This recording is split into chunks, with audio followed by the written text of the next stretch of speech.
엘리사를 중심으로 일어난 일화들 중에는 그 수넴 여인의 이야기가 있고, 또 이후에 아람 군대 장관 나아만의 이야기가 나옵니다. 근데 이 수넴 여인의 이야기와 나아만의 이야기는 이 열왕기하서에서 굉장히 중요한 위치를 차지하고 있는 이야기입니다.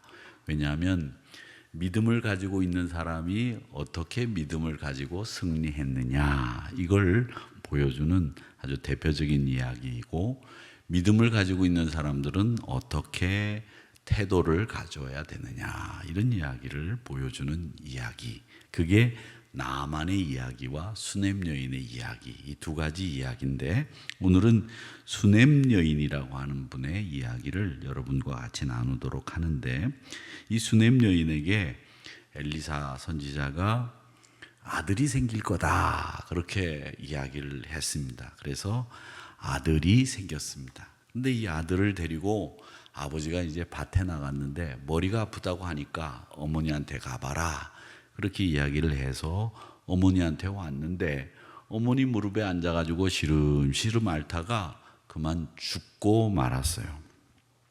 그래서 수넴 여인이 엘리사 선지자에게 찾아가서, 아니 내가 아들을 달라고 그랬습니까? 아들을 왜 줘놓고 또 다시 죽게 만듭니까? 이 이야기를 하다가 게하시가 가서, 또 그 다음엔 엘리사가 가서 이 아들을 살려낸다는 이야기가 오늘 읽은 이야기입니다.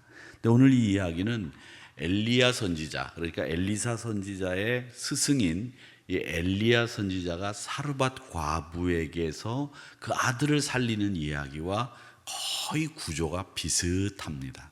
그렇게 비슷한 이야기인데, 이 비슷한 이야기를 통해서 우리가 배우는 것은 자녀를 잃게 되면 그 부모들의 마음이 얼마나 애타고 얼마나 슬픈지를 공감하게 만드는 이야기, 그 이야기가 오늘 이야기인데, 오늘 18절에서부터 20절까지 말씀을 보면 아들이 자기 무릎에서 죽는 것을 보면서 아무 손을 쓸 수 없는 어미의 심정이 어떠했겠느냐, 그 고통은 상상조차 할 수 없을 겁니다. 그런데 이 수넴 여인은 믿음이 있는 사람이었습니다. 이 믿음이 있는 사람답게 아주 놀라울 정도로 침착하게 대처를 하는데, 아들의 시신을 엘리사의 묵던 방 침상 위에 딱 눕혀놓고 남편에게는 아들의 죽음을 알리지 않은 채 엘리사에게로 먼저 달려갑니다. 그 엘리사가 있는 갈멜산으로 달려가는데, 하나님이 주신 아들이기 때문에 이 아들을 허무하게 그냥 데려갈 리 없다라고 하는, 이성을 잃을 수 있는 상황에서도 이 믿음이 확고하게 흔들리지 않고 그 믿음을 지켰다라고 하는 겁니다. 그러니까 이 믿음이라고 하는 것은 평상시에 우리가 가지고 있는 이 믿음보다도 어려운 일을 만났을 때 그 사람이 어떻게 행동하느냐를 보면 믿음이 있느냐 믿음이 없느냐, 이게 판가름이 납니다. 근데 이 수넴 여인은 아들이 죽었음에도 불구하고 남편에게조차 아들의 죽음을 알리지 않고 갈멜산에 있는 아들에게 엘리사에게 제일 먼저 달려갔다라고 하는 것은 굉장히 확고한 이 믿음의 여인이었다라고 하는 것을 우리가 볼 수 있습니다.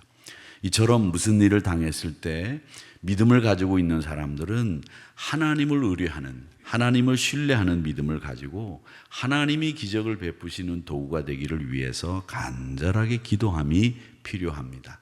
여러분, 어려운 일 당하지 않는 사람들이 어디 있겠습니까? 다 어려운 일을 당하게 돼 있죠. 슬픈 일 당하게 돼 있어요.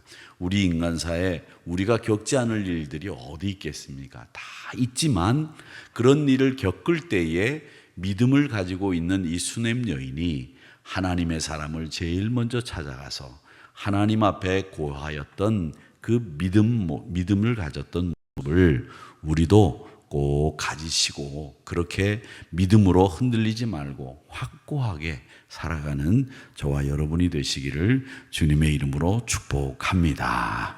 자, 그 다음엔 이 수넴 여인의 태도, 믿음을 가지고 있는 태도를 보면 25절에서부터 30절까지의 말씀을 쭉 이렇게 읽어보면요, 섭리를 받아들이는 태도를 가지고 있었다는 겁니다. 섭리라고 하는 말은 뭐냐면 하나님이 이끄시는, 하나님이 역사를 이끄시는 대로 그대로 내가 수용하고 받아들이는, 그걸 섭리를 받아들이는 태도다. 그러니까 섭리라고 하는 것은 하나님의 뜻대로 움직이는 이 자연 모든 것을 섭리 가운데 있다, 이렇게 얘기를 하지 않습니까? 그러니까 이 섭리를 수용하는 태도를 가지고 있었는데, 수넴 여인은 남편에게도 게하시에게도 평안을 말하면서 당황하지 않고 담담한 모습을 보였지만은 하나님의 사람 엘리사 앞에 와서는 그 엘리사의 발을 껴안고 슬퍼하면서 내가 아들을 구한 적 없습니다. 그런데 아들을 주어놓고는 왜 뺏어갑니까? 하나님의 뜻이 거기 있습니까? 자칫 보면 어떻게 보면 비난하는 것 같고 어떻게 보면 불평하는 것 같아 보이기는 하는데, 하나님의 뜻이라면 제가 아들의 죽음도 받아들이겠습니다 라고 하는 이 섭리를 받아들이는 태도를 보여주고 있다라고 하는 겁니다. 여기에 엘리사 선지자가 감동을 받았어요. 그래서 게하시 선지자에게 지시합니다. 야, 너 어떤 일이 있어도 빨리 서둘러서 이 여인의 집에 가서 그 아이의 머리 위에 지팡이를 두거라, 이렇게 지시를 합니다.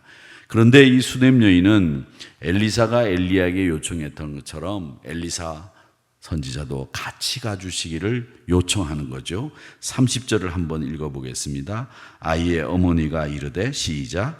아이의 어머니가 이르되 여호와께서 살아계심과 당신의 영혼이 살아계심을 두고 맹세하노니 내가 당신을 떠나지 아니하리이다. 엘리사가 이에 일어나 여인을 따라가니라. 아멘. 여러분, 좀 힘들고 어려워도 어떨 때는 좀 힘든 요청도 할 필요가 있어요. 엘리사 선지자가 게하시만 먼저 가라고 했는데 이 수넴 여인은 아닙니다. 게하시 선지자가 가서는 안 됩니다. 엘리사 선지자가 가셔야 됩니다. 이렇게 얘기한 겁니다. 그러니까 어떻게 되는 거냐면, 야, 김민기 목사야, 이다일 목사야, 네가 갔다 오너라, 그렇게 제가 지시를 했는데 그분이 아닙니다, 윤 목사님도 오셔야 됩니다, 이렇게 얘기한 것과 똑같다는 거예요. 아시겠습니까? 그래서 엘리사 선지자가 따라갔다라고 하는 겁니다. 이건 뭘 얘기하느냐면 수넴 여인의 모습은 신앙인의 전형적인 모습을 보여주는 건데, 그건 뭐냐, 하나님의 권능이 최대한 임하기를 바라는 마음으로, 목사가 부목사님이나 담임 목사님이나 다 똑같아요. 목사지요. 그런데 하나님의 권능이 드러나기를 원하는 마음으로 윤 목사님도 오십시오, 이렇게 이야기를 한 겁니다. 그러니까 여러분들 꼭 무슨 일이 있을 때 저까지 부르지 마시고 부목사만, 교구 담당 목사님만 부르세요. 아셨죠? 대답을 안 하시는데, 그런데 수넴 여인은 그렇게 안 했다는 거죠. 수넴 여인은 담임 목사님까지 오십시오라고 했다는 겁니다. 이것은 사람을 귀찮게 하려고 한 게 아니라 하나님의 권능이 최대한 드러나게 하기 위해서, 그렇게 하기 위해서 하나님의 권능을 요청한 거다라고 하는 것을 아시면 되겠습니다. 자, 31절에서부터 37절까지의 말씀에 보면 이제 하나님의 권능이 임하게 되는데, 이제 엘리사가 게하시의 뒤를 이어서 도착을 했습니다. 도착을 해보니까 진짜 게하시의 보고대로 보니까 아이가 죽었어요. 그래서 이 엘리사 선지자가 아이의 눈에는 눈, 코에는 코, 입에는 입, 그렇게 마주대고 올라서 위에 같이 엎드렸습니다. 그리고는 이 아이를 위해서 간절하게 기도하는데 아이의 몸이 따뜻해지기 시작했다라고 얘기를 합니다. 그러니까 이 이야기는 뭐냐면, 엘리사 선지자가 눈에는 눈, 코에는 코, 입에는 입을 마주댄 것은 자기가 뭔 의식을 치려고 하는 것이 아니라 하나님이 이 세상을 만들 때 가지고 계셨던 그 권능의 모습을 자기를 통해서 이 아이에게 임하게 되기를 간절하게 기도했다라고 하는 겁니다. 하나님이 아담을 지으셨던 그 권능의 모습, 창조주의 권능의 모습을 가지고 이 엘리사는 수넴 여인의 아들을 살리기를 원했다라고 하는 겁니다. 그러니까 사람을 살리는 것은 하나님의 역사지 사람의 역사가 아니다라는 거죠.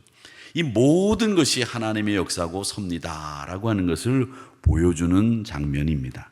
그러니까 이 하나님의 사람들은 믿음을 가지고 창조하신 하나님의 권능까지 사용하셔서 우리에게 은혜를 베푸시는 분이 하나님이다라는 것을 오늘 우리가 이 엘리사 선지자를 통해서 배우게 되는 겁니다. 하나님은 창조의 권능까지 우리에게 베푸셔서 은혜를 더하시는 분이다라고 하는 겁니다.